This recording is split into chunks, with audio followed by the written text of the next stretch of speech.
Hello నమస్తే అన్న, మీ పేరన్నా? నా పేరు రమేష్ అన్న. ఓకేనా అన్న, జూబ్లీస్లో బై ఎలక్షన్స్ వస్తున్నాయి కదా, ఏ పార్టీ గెలుస్తుందని అనుకుంటున్నారన్న? ఈ కాంపిటీషన్ అనేది టఫ్గా ఉంది. బట్ మాకు బీజేపీలో అధికారంలోకి వస్తే బాగుంటుందని అనిపిస్తుంది. కానీ స్టేట్లో బీజేపీ లేదు, డెవలప్మెంట్ కానీ ఫండ్స్ కానీ రావాలంటే స్టేట్లో ఉన్న పార్టీ వస్తే బెటర్ అని ప్రజలు అనుకోవచ్చు కదా. మరి స్టేట్లో ఉన్న పార్టీలు ఆల్రెడీ 2 years కాబోతుంది, ఒక్క హామీ కూడా నెరవేర్చలేదు కదా. ఫ్రీ బస్సు తప్ప ఇంకేం నెరవేర్చలేదు. అందుకని చెప్పి ఖచ్చితంగా వేరే పార్టీని కోరుకుంటారు ప్రజలు కూడా. ఇప్పుడు వాళ్ళు ఇచ్చిన గ్యారంటీలో ఏ గ్యారంటీ ముందు లేదు.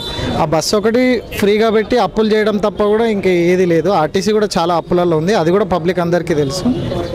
అంతే. సరే, కేంద్రంలో ఉన్న పార్టీ అంటున్నారు, మరి బీజేపీని ఎందుకు రావాలన్నా, బీజేపీకి ఎందుకు ఓటు వేయాలంటే ఏం చెప్తారు మీరు ప్రజలు? ఎందుకు ఓటేయాలంటే తెలంగాణలో 2 కేంద్ర మంత్రులు ఉన్నారు, మా ఇది ఎంపీలు ఉన్నారు, చాలా మంది ఉన్నారు. ప్లస్ ఈ కాన్స్టిట్యున్సీకి జూబ్లీస్కి వస్తే కిషన్ రెడ్డి గారు ఉన్నారు, ఎంపీ సికింద్రాబాద్ పార్లమెంట్ సభ్యుడిగా ఉన్నాడు కాబట్టి ఎంతో కొంత చేయొచ్చు. ఎందుకంటే ఇంతకుముందు ఉన్న నాయకులు ఏం చేయలేదు కాబట్టి.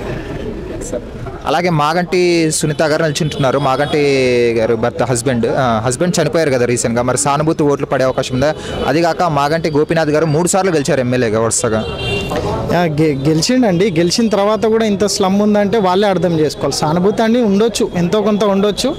బట్ అది సానుభూతి కూడా పబ్లిక్ ఒకసారి గమనించాలి. ఎంత సానుభూతి ఉన్నా 3 సార్లు కంటిన్యూస్ హ్యాట్రిక్ ఎమ్మెల్యే అవుతారు. హ్యాట్రిక్ ఎమ్మెల్యే ఉన్న ఈ డ్రైనేజ్ వ్యవస్థ అనేది కానీ, కరెంటు పోల్ అని మీరే చూడొచ్చు. ఈ వైర్లు, కరెంటు వైర్లు గట్టిగా వర్షం పడితే ఎక్కడ పోల్ పడిపోతుందో తెలియదు, ఈ వైర్స్ తెలియదు, ఎలక్ట్రిషియన్ వైర్స్ ఏది తెలియదు. ఈ ఫస్ట్ అనేది డ్రైనేజ్ సమస్య. జూబ్లీహిల్స్ పేరుకి జూబ్లీహిల్స్ కానీ ఏం లేదు. జూబ్లీహిల్సే కాదు అసలు. ఫైనల్గా అయితే బీజేపీ వస్తుంది అంటారా? వస్తే బాగుంటుందని అనుకుంటున్నాం. 100% రావాలి. Okay, thanks. Thank you.